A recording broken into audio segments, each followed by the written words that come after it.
स्वागत है दोस्तों आप सबका। आज की इस वीडियो में हम चर्चा करने जा रहे हैं शक्ति, सत्ता और वैधता। इसमें से शक्ति पर हम चर्चा करेंगे। यह वीडियो आज का शक्ति पर आधारित है। कई पिछले वीडियो में ये डिमांड रही है कि सर शक्ति, सत्ता और वैधता करवाइएगा, तो आपकी मांग के अनुसार ये टॉपिक रखा है मैंने। तो दोस्तों अगर आपने ये चैनल सब्सक्राइब नहीं किया तो सब्सक्राइब कर लीजिएगा। वीडियो आखिर तक जरूर देखिए, आखिर में इसके प्रश्नोत्तर हैं और ये वीडियो आपको पसंद आता तो आप इसे लाइक और शेयर जरूर कीजिएगा। तो देखिए बिना कोई देरी के हम चर्चा करते हैं। शक्ति क्या है? शक्ति राजनीति विज्ञान की मूल अवधारणा है। मूल का मतलब है जब से राजनीति का अध्ययन होता है, जब से समाज राजनीति का हिस्सा रहा है, तब से शक्ति भी अदृश्य रूप में उसी का हिस्सा रही है। यानी ऐसा नहीं है कि शक्ति बहुत बाद में आई है। तो शक्ति क्या है, शक्ति किस, इसका स्वरूप क्या है, ये देख लेते हैं हम। तो समाज हमारा है, समाज के जो मुख्य कार्य हैं वो देख लेते हैं एक बार। कि जो समाज के कार्य हैं वो हैं नियम बनाना, निर्णय करना और अधिकारों और कर्तव्यों का आवंटन करना। ठीक है ना। समाज नियम बनाता है, समाज निर्णय करता है विभिन्न कि किसके पास में कौन सी पावर रहेगी, कौन क्या कार्य करेगा, उसके उत्तरदायित्व क्या है, ये सब समाज डिसाइड करता है। ठीक है ना। और अधिकारों और कर्तव्यों का आवंटन। तो यहाँ पे प्रश्न उठते हैं कि शक्ति का स्वरूप क्या है, फिर शक्ति का स्रोत क्या है? क्योंकि यही तो शक्ति है। समाज ये जो विभिन्न कार्य कर रहे हैं वो शक्ति को स्थापित करने के लिए, शक्ति के हिसाब से ये चीज़ें हो रही हैं। इसके जो गर्भ में है वो शक्ति है। शक्ति नहीं होती तो शायद समाज ये आसानी से कार्य नहीं कर पाता। तो फिर शक्ति का स्वरूप क्या है और स्रोत क्या है, कहाँ से प्राप्त होती है समाज को शक्ति? तो प्राचीन काल से अगर हम देखें तो इसके जो स्वरूप पर चर्चा करें तो सैनिक शक्ति और राजनीतिक शक्ति के रूप में चर्चा होती थी। प्राचीन काल में देसी रियासतें, या यूं कहें कि जो राजा महाराजाओं का काल था, पूरे ही दुनिया में निरंकुश शासन था। उस समय हर राज्य का जो पैमाना था कि कोई शक्तिशाली है या निर्बल राज्य है, वो तो सैनिक शक्ति से लगाया जाता था। तो शक्ति से सीधा सीधा तात्पर्य है सैनिक शक्ति। और दूसरा होता था राजनीतिक शक्ति, कि राजा कितना विचारवान है, कितना धैर्यवान है, तो उसके जो सलाहकार है वो कैसे हैं, तो राजनीतिक शक्ति भी होती थी। भारत में अगर देखें तो मनु, कौटिल्य, शुक्र, इन सब ने शक्ति पर अपने विचार दिए हैं। और इन्होंने अपनी शक्ति के लिए जो शब्द काम लिया दोस्तों, वो दंड इस्तेमाल करते थे। मैकियावेली, इटली का महान विचारक, प्रथम शक्तिवादी विचारक कहा जा सकता है इनको। इन्होंने बहुत अच्छे अच्छे ग्रंथ लिखे हैं, द प्रिंस, द स्टेट। तो इन्होंने द प्रिंस में कहा है दोस्तों कि राजा को लोमड़ी जैसा चालाक और शेर जैसा बहादुर होना चाहिए, मजबूत होना चाहिए। तो जो वो उनका कथन था वो कहीं ना कहीं शक्ति को ही दर्शाता है कि शक्तिशाली राजा होना चाहिए, तभी राज्य एक हो पाएगा, तभी राज्य महान बन पाएगा। फिर थॉमस हॉब्स ने भी लेवियाथन में जो है शक्ति पर अपने विचार रखे हैं। आधुनिक राजनीति विज्ञान में अगर देखें कि शक्ति के संदर्भ में, तो ये व्यवहारवादियों के साथ में फिर से शुरू हुआ है। चार्ल्स मैरियम हो, डेविड स्टन हो, ये जो व्यवहारवादी शुरुआती हैं, इन्होंने अपने विचार में शक्ति को जगह दी है कि जो आधुनिक राजनीति विज्ञान है, ये जो जिन जिन तत्वों से प्रभावित होती है उसमें शक्ति भी बहुत ही महत्वपूर्ण है। इसके अलावा और देख लीजिएगा, कैटलिन, लॉसवेल, कैप्लॉन, मॉर्गेनथाउ, ये बहुत सारे राजनीति वैज्ञानिक हैं जिन्होंने शक्ति पर अपने विचार दिए हैं। तो देखते हैं किस किसने क्या क्या कहा है। कैटलिन ने तो राजनीति विज्ञान को शक्ति का विज्ञान कहा है। क्या कहा कि राजनीति विज्ञान किसका विज्ञान है? शक्ति का ही विज्ञान है। मतलब इनके कहने का अर्थ है कि राजनीति विज्ञान की जो विषय वस्तु है वो सिर्फ और सिर्फ शक्ति है। और इन्होंने राजनीति को क्या बताया? शक्ति के लिए संघर्ष, कि हर आदमी शक्ति के लिए जो संघर्ष करता है यही राजनीति है। सब सत्ता में जाना चाहते हैं, सब पावर लेना चाहते हैं। जैसे इसको हम देखते हैं,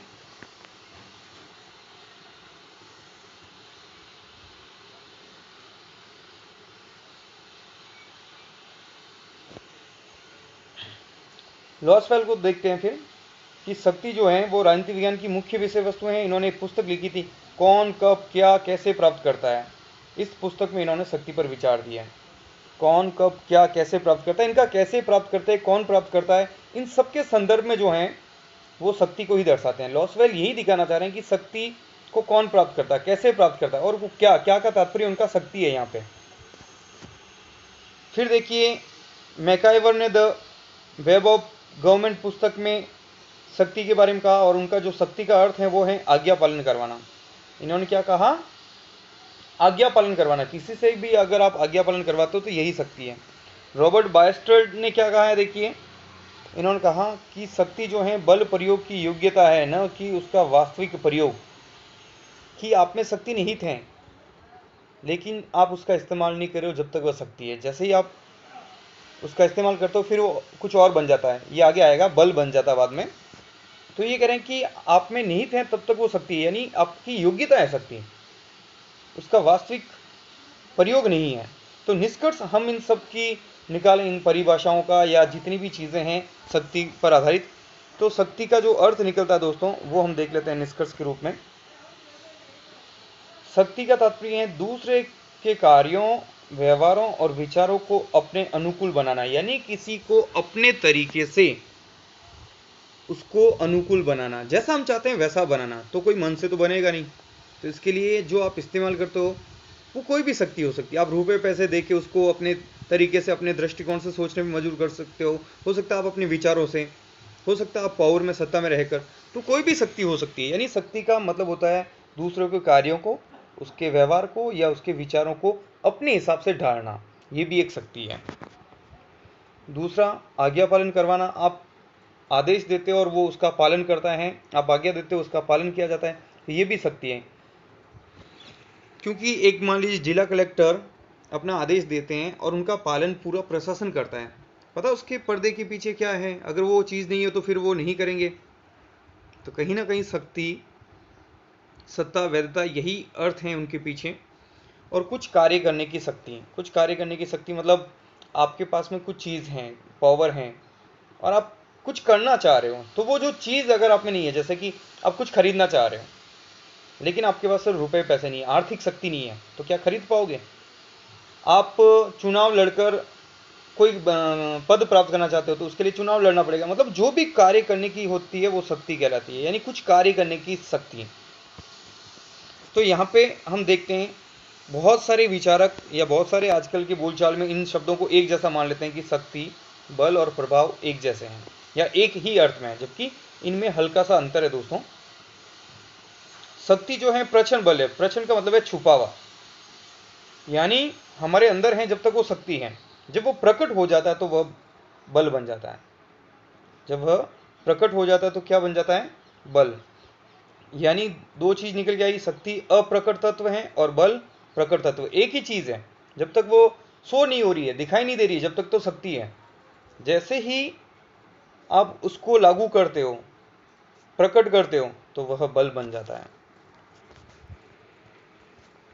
फिर देखिए दोस्तों, तो इस रूप में हम कह सकते हैं कि वास्तविक रूप में जो है लागू जो होती है शक्ति, उसी को बल कहते हैं। यानी शक्ति को जब लागू करते हैं तो क्या बन जाता है? बल। प्रभाव और शक्ति में क्या अंतर है, देखिए ये क्या होता है।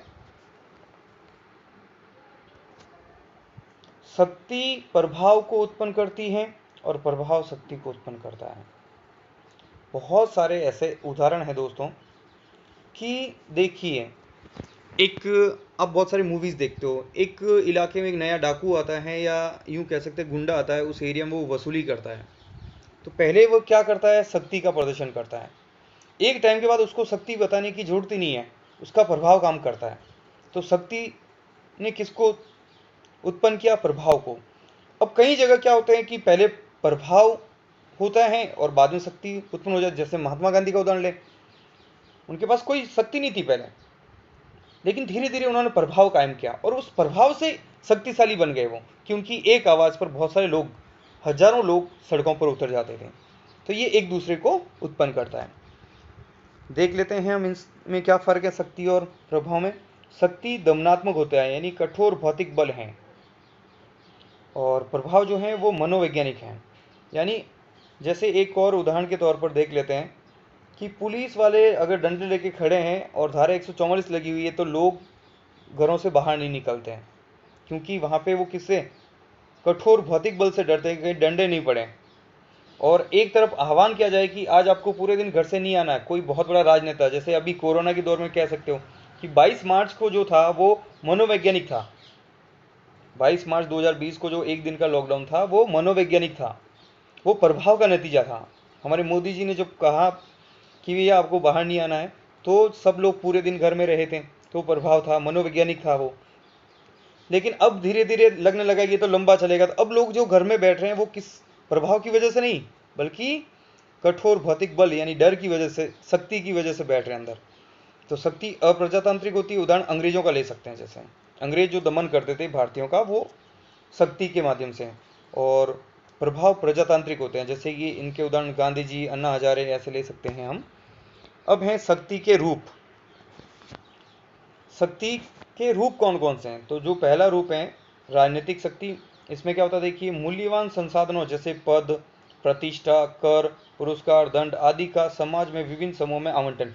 यानी जो समाज के संसाधन हैं दोस्तों, संसाधन उसे कहते हैं हर वह वस्तु जो व्यक्ति के काम आए, वो संसाधन होती है, या व्यक्ति का काम आसान कर देती है, वो संसाधन है। आप पेन से लिखते हो, पेन आपका संसाधन है। आप पानी पीते हो, पानी आपके लिए संसाधन है, जल संसाधन है ना। तो समाज में जो भी, हर आदमी को पावर चाहिए, हर आदमी को प्रतिष्ठा चाहिए, इज्जत चाहिए, रोजी रोटी चाहिए, तो ये सब हमें समाज में मिलता है। तो ये इन जो संसाधनों का जो आवंटन है, ये कौन करता है? राजनीतिक शक्ति। इस शक्ति का प्रयोग कौन करता है? सरकार करती है। इसके अलावा सरकार के अलावा भी राजनीतिक दल, दबाव समूह या अनेक संगठन करते हैं। और सरकार में कौन कौन होते हैं दोस्तों? व्यवस्थापिका, कार्यपालिका और न्यायपालिका होते हैं। ये सरकार के 3 अंग होते हैं। तो राजनीतिक शक्ति मतलब जो चुनी हुई सरकार होती है, या यूं कह सकते हैं सीधा सीधा, क्यों कई जगह निरंकुश में तो सरकार तो वही होती है, चुनी हुई नहीं होती तो भी। तो सरकार जिस का इस्तेमाल करके संसाधनों का आवंटन करते हैं नागरिकों में, वह राजनीतिक शक्ति का इस्तेमाल करते हैं। आर्थिक शक्ति। आर्थिक शक्ति का तात्पर्य उत्पादन के साधनों और धन संपदा पर स्वामित्व। इसमें यह है कि ये शक्ति में इस प्रकार से ये विचार आता है कि जो व्यक्ति या आर्थिक रूप से शक्तिशाली होता है, वो राजनीतिक रूप से भी शक्तिशाली होता है। समाज में अनेक ऐसे उदाहरण हैं। बड़े बड़े उद्योगपतियों को ले लीजिएगा दोस्तों, अंबानी का आज उदाहरण ले लीजिएगा, वो आर्थिक रूप से इतना शक्तिशाली है कि वो राजनीतिक रूप से भी शक्तिशाली है। सरकार किसी की भी हो, उनके काम कभी नहीं अटकते हैं। तो ये जो सिद्धांत है या ये जो प्रकार है, वो ये कहता है कि आर्थिक शक्ति इंपॉर्टेंट है समाज में। तो इसको भी जस्टिफाई करने के लिए विचारधाराओं की भी लड़ाई चल रही है, आप देख सकते हो। तो उदारवाद ये कहता है कि राजनीतिक जो शक्ति है वो अनेक चीजें उससे प्रभावित करती है, उसमें से आर्थिक शक्ति भी होती है, अनेक ऐसे कारण जैसे तकनीक, शिक्षा, बहुत सारी चीजें हैं। लेकिन मार्क्सवाद कहता है कि नहीं नहीं, राजनीतिक शक्ति केवल एक ही चीज से प्रभावित होती है, और वो है आर्थिक शक्ति। यानी जिसके पास आर्थिक शक्ति है उसी के पास राजनीतिक शक्ति रहेगी। तो यहाँ पे ये चीजें, आर्थिक शक्ति का मतलब सीधा सीधा है उत्पादन के साधनों और धन संपदा पर स्वामित्व। फिर देखिए विचारधारात्मक शक्ति। विचारधारात्मक शक्ति का तात्पर्य है दोस्तों, विचारधारात्मक शक्ति पढ़ने से पहले आपको दृष्टिकोण पढ़ना पड़ेगा। हम हमेशा कोई न कोई एक नजरिया अपनाते हैं, एक दृष्टिकोण को अपनाते हैं, और ये होता है कि ये सोचने और समझने का तरीका, यानी हम किसी चीज को कैसे देखते हैं। एक ही चीज को, एक ही घटना को अनेक लोग अलग अलग नजरिए से देखते हैं, ये उनका दृष्टिकोण है, उनकी विचारधारा पे डिपेंड करता है। तो जैसे अगर एक व्यक्ति कार लेके जा रहा है रोड पे, और उसने देखा कि एक बूढ़ी औरत, बहुत बूढ़ी औरत है, गरीब हैं, और वो पैदल चले जा रही धूप में, तो वो एक अलग तरीके से देखेगा। वो देखेगा कि यार ये कहाँ से बूढ़े लोग रोड पे आते हैं, मर जाएंगे ऐसे, है ना। और वहीं दूसरी तरफ एक पेड़ की छांव में एक और आदमी बैठा है, वो देखेगा और वो अभाव वाली कि यार कितनी अभागन है। तो उसके विचार अलग हैं उसी बूढ़ी औरत के प्रति। यानी कहने का मतलब ये होता है कि किसी व्यक्ति, वस्तु या कोई घटना के प्रति हर व्यक्ति के विचार अलग होते हैं। तो जो हम विचार, जो हमारा तरीका सोचने का, वो कहलाता दृष्टिकोण, वो कहलाता आपका नजरिया, यानी चीज को देखने का आपका तरीका क्या है। तो जो आज दुनिया में हर देश में कोई न कोई राजनीतिक व्यवस्था चल रही है, सिस्टम चल रहा है, उस सिस्टम को सही साबित करने के लिए अनेक विचारधाराएं भी आ गई हैं। तो उसको उदारवाद, साम्यवाद या समाजवाद के नाम से जाना जाता है।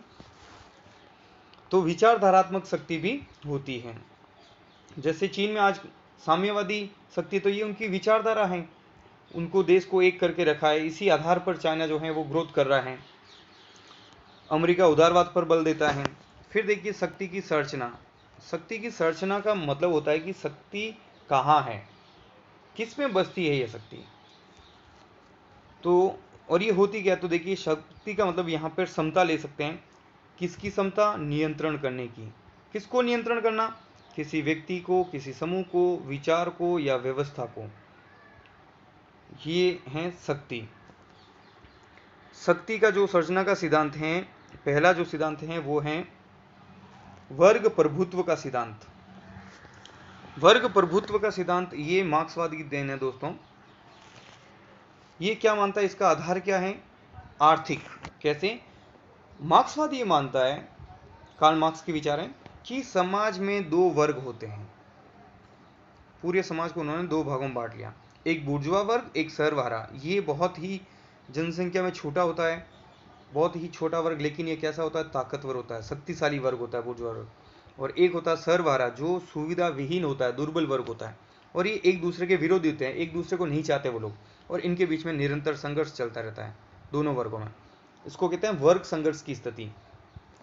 तो कार्ल मार्क्स ने कहा कि जो अब तक का इतिहास आप उठा के देख लो, वो संघर्ष का इतिहास है। और संघर्ष किसके बीच में? इन दोनों के। तो किस बात के लिए संघर्ष हो रहा है? शक्ति के लिए संघर्ष हो रहा है। और कार्ल मार्क्स के अनुसार पूरी शक्ति ये समाज दबा के बैठा है, बुर्जुआ वर्ग ये ताकतवर है, और प्रत्येक व्यक्ति जो कार्य करता है उसका आर्थिक स्वार्थ से करता है। देखिए मार्क्स या साम्यवाद जो है, हर चीज, हर घटना, हर बात के पीछे आर्थिक आधार को रखते हैं वो।